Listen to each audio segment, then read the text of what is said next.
এইজন্য আল্লাহ তাআলা স্মরণ করাইছেন, ওয়াসাইনাল ইনসানা বিওয়ালিদাইহি হামালাতুহু উম্মুহু ওয়াহানান আলা ওয়াহনি ওয়া ফিসালুহু ফি আমাইন আনিশকুর লি ওয়া লিওয়ালিদাইকা ইলাইয়াল মাসির। ও সন্তানেরা, ও দুনিয়ার মানুষেরা শোনো, তোমরা পিতা মাতার সাথে খারাপ ব্যবহার করো না, ন্যায় ব্যবহার করো, সৎ ব্যবহার করো। কেননা তোমার পিতা, তোমার মা তোমাকে কষ্ট স্বীকার করে গর্ভধারণ করেছেন 10 মাস 10 দিন মতন্তরে 9 মাস তোমার মা তোমাকে গর্ভধারণ করেছেন। গর্ভধারণ করতে গিয়ে অনেক কষ্ট স্বীকার করেছেন। কেমন কষ্ট স্বীকার করেছেন? একজন মা তার গর্ভে যখন সন্তান থাকে, মা ঠিক মতন খাইতে পারে না, ঠিক মতন ঘুমাইতে পারে না, এমনকি প্রস্রাব করার সময় যখন সন্তান জন্ম দেয়, এ বাবা, সন্তান জন্ম দেওয়ার আগে একজন মা এত চিন্তিত থাকে বারবার স্বামীকে কেমন যেন রাতের অন্ধকারে, যারা স্বামী হয়েছেন, যাদের স্ত্রী গর্ভবতী ছিল, তারা বলতে পারবেন প্রস্রাব করার আগে, সন্তান প্রস্রাবের আগে যখন সময় ঘনিয়ে আসে, এমন মায়ের কথা শুনেছি, এমন বাবা আছে, তারা বলছেন হুজুর যে আমার সন্তান যখন জন্মগ্রহণ করবে, জন্মগ্রহণের পূর্বে আমার বিবি রাতের অন্ধকারে আমার পাও জড়াইয়া ধরে আর ডাক দেয়া বলে, বিবির স্বামী গো, আমি সন্তানটা প্রস্রাব করব, আমি জানি না আমি মারা যাব কি বেঁচে যাব। ও স্বামী আমার, তুমি আমাকে মাফ করে দিও, আমি মনে হয় বাঁচবো না। বারবার রাতে অন্ধকারে পায়ে ধরে ক্ষমা চায়। এ বাবা, যারা সে সমস্ত মা শাশুড়ি হয়েছেন, দেখবেন পুত্রবধূ অনেক সময় শাশুড়ির পায়ে ধরে ক্ষমা চায়, আম্মা গো, আমার সন্তানটা প্রস্রাব করব, জানি না আমি বাঁচবো কি মরবো, আমার কি অবস্থা হবে জানি না, আম্মা গো, বেয়াদবি হইলে ক্ষমা করে দিয়েন।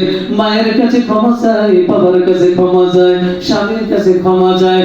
এটা এমন চিন্তার মধ্যে সে থাকে প্রস্রাব করতে যাইয়া, এমনকি যখন প্রস্রাব বেদনা উঠে গো বাবা, একজন মায়ের যখন প্রস্রাব বেদনা ওঠে, তখন মা অনেক সময় অজ্ঞান হয়ে যায়। এ বাবা, শরীর থেকে অনর্গল রক্ত প্রবাহিত হইতে থাকে।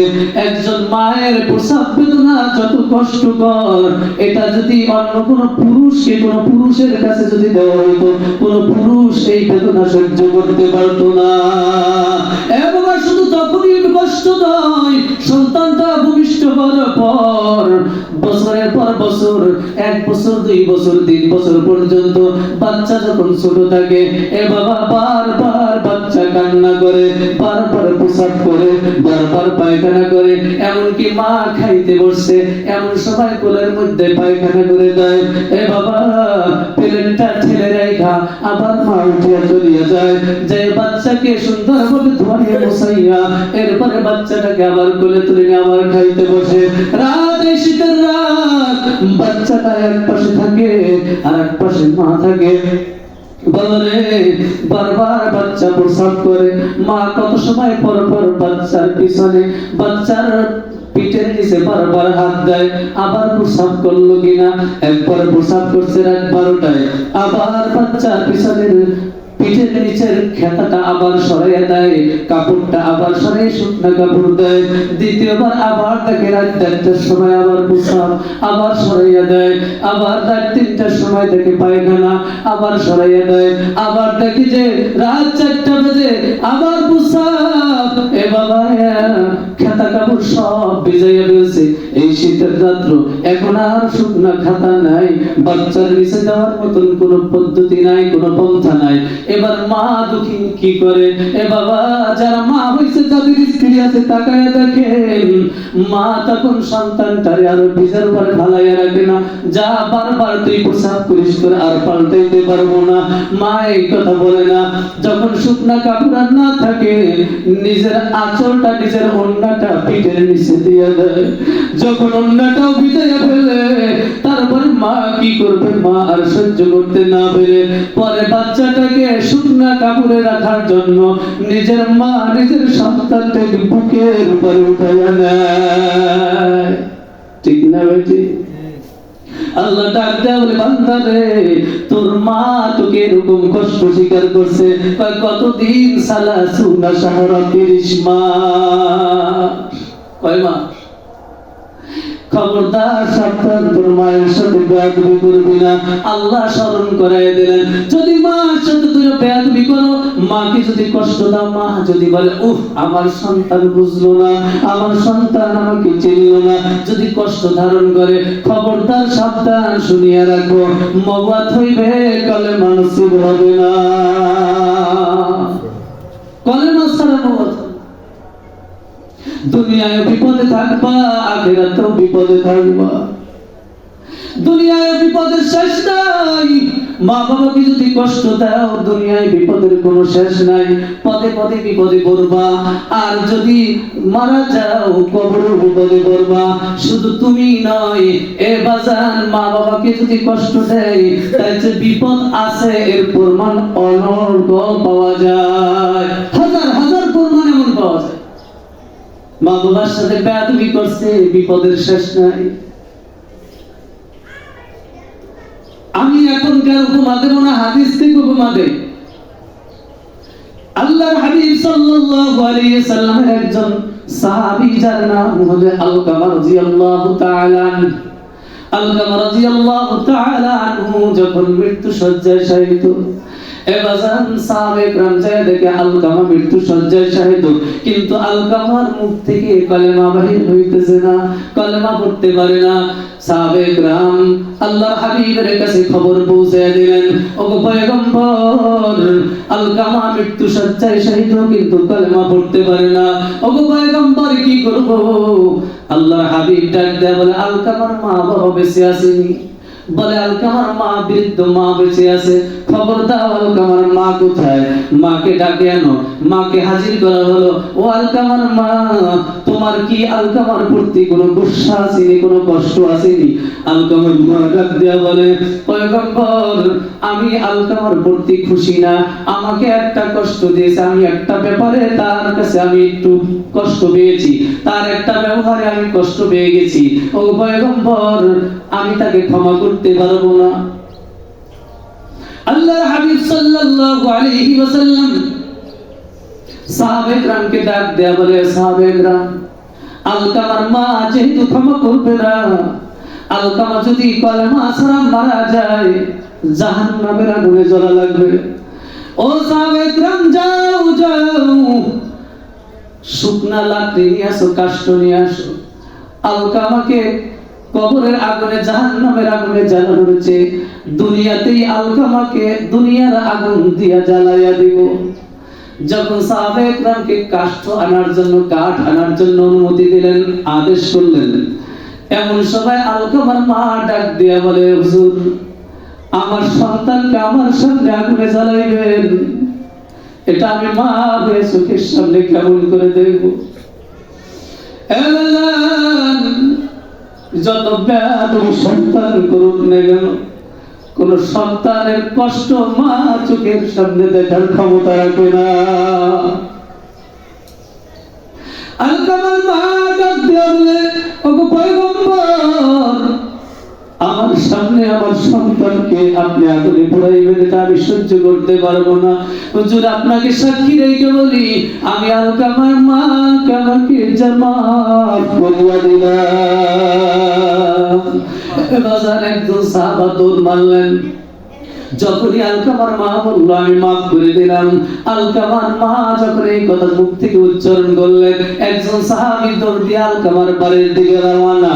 বলে, আমি যাই দেখবো আলকামার মায়ের দোয়া আল্লাহর কাছে আগে পৌঁছে না আমি আলকামার কাছে আগে পৌঁছতে পারি।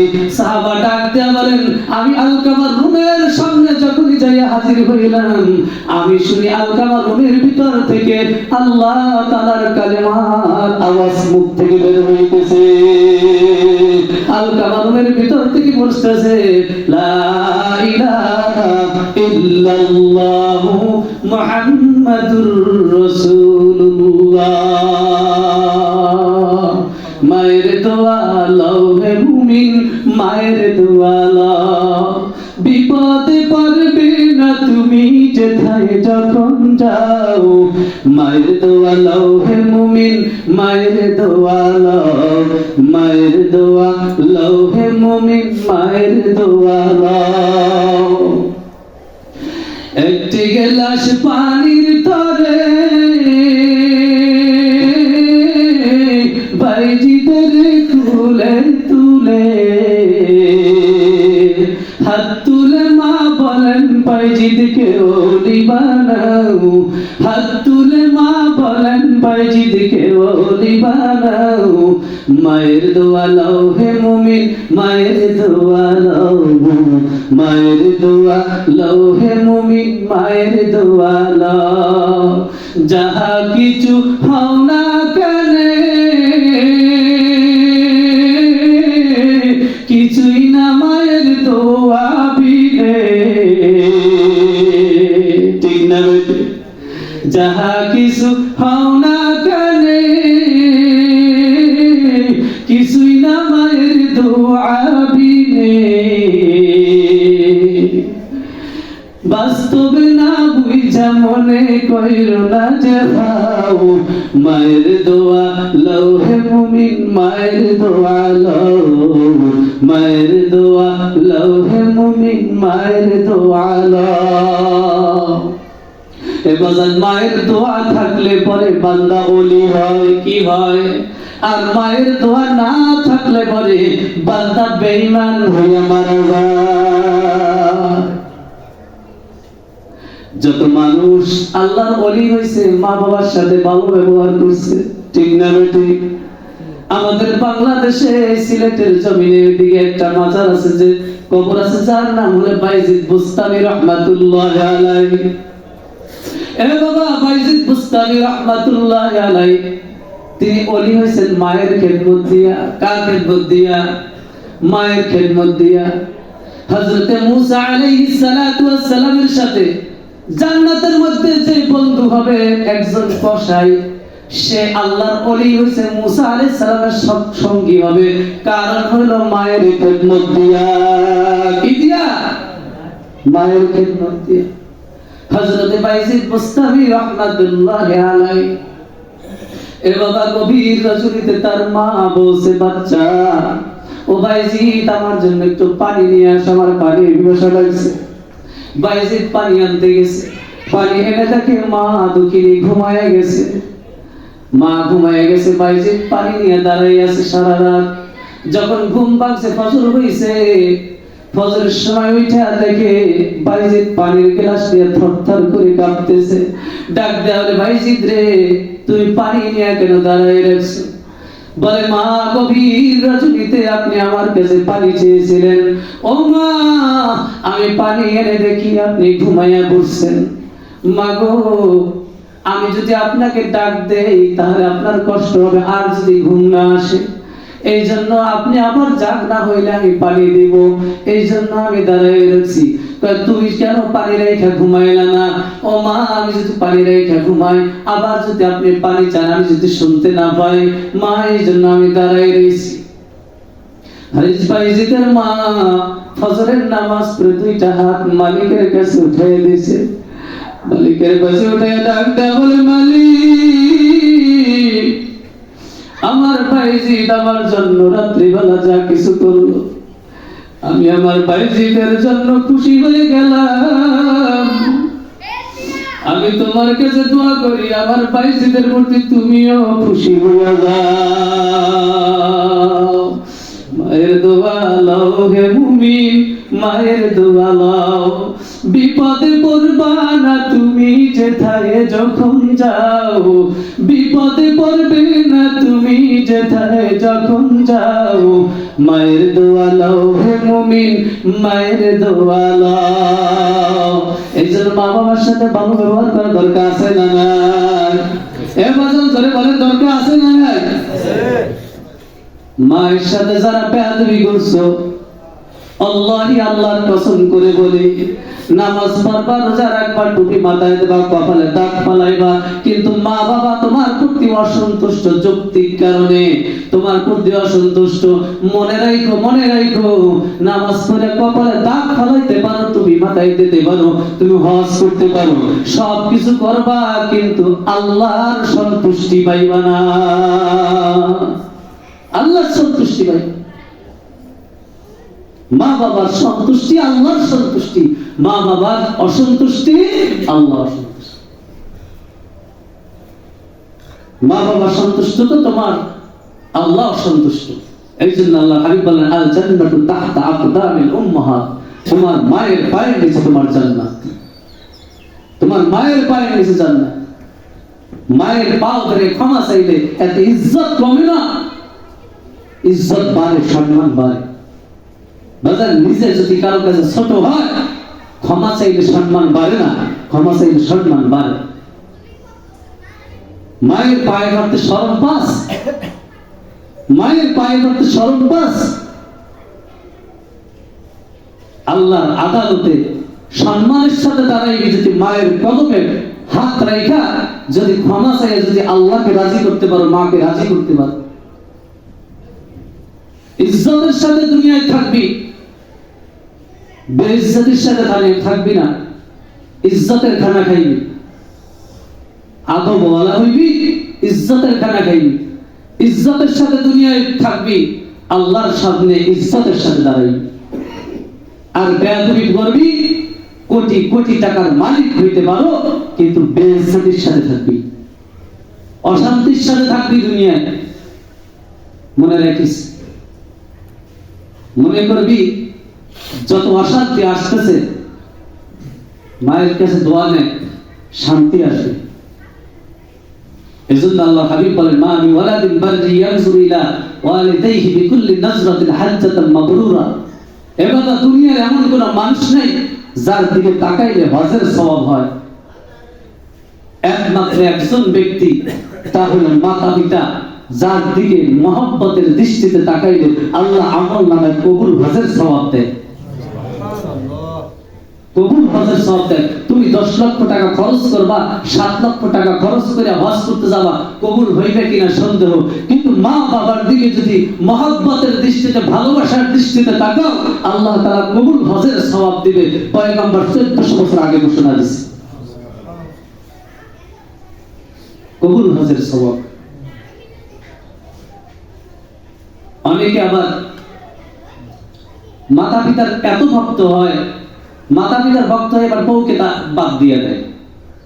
সূক্ষ্ম একটা কথা বলে যায়, বউ বউয়ের জায়গায়, মা মায়ের জায়গায়, বউয়ের স্থান বউয়ের জায়গায়, মায়ের স্থান মায়ের জায়গায়। মায়ের হক ভিন্ন, বউয়ের হক ভিন্ন, কারো হক এক নয়।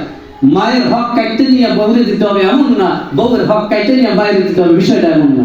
মায়ের হক মায়ের জায়গায়, বউয়ের হক বউয়ের জায়গায়। মা হলো মাথার তাজ, মা থাকার জায়গা মাথায়, আর বউ থাকবে বুকে, কোনোটা সরান যায় না।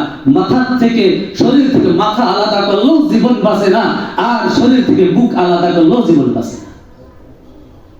দুইটারই গুরুত্ব আছে, দুইটারই গুরুত্ব দিতে হবে। বউকে বুঝাইবা তোমার হক তোমার জায়গায়, মায়ের হক মায়ের জায়গায়। তোমার প্রাপ্য তুমি পাইবা, মায়ের প্রাপ্য মা পাবে। বুকও আলাদা করা যাবে না, মাথাও আলাদা করা যাবে না শরীর থেকে, দুইটাই রাখতে হবে। তো মহিলা মানুষ উল্টাপাল্টা পরামর্শ দিলে আপনি শুনবেন, শুনে পকেটে রেখে দেবেন। সব কথা উল্টা বলবেন না, যেটা পারবো না, পকেটে রেখে দিবেন, শান্তি আসবে। সব কথার জবাব দেওয়া যায় না। আল্লাহ তাআলা আমাদেরকে বুঝার তৌফিক দান করুন, আমিন। মা বাবার খেদমত করে আল্লাহ তাআলা ওলি হওয়ার তৌফিক দান করুন, আমিন। যারা মা বাবার সাথে বেয়াদবি করছি, বাজান, মায়ের পায়ে হাত দিয়ে, বাবার পায়ে হাত দিয়ে ক্ষমা চাইবেন। আপনার প্রতি মহব্বত, ভালোবাসা আরো বাড়বে।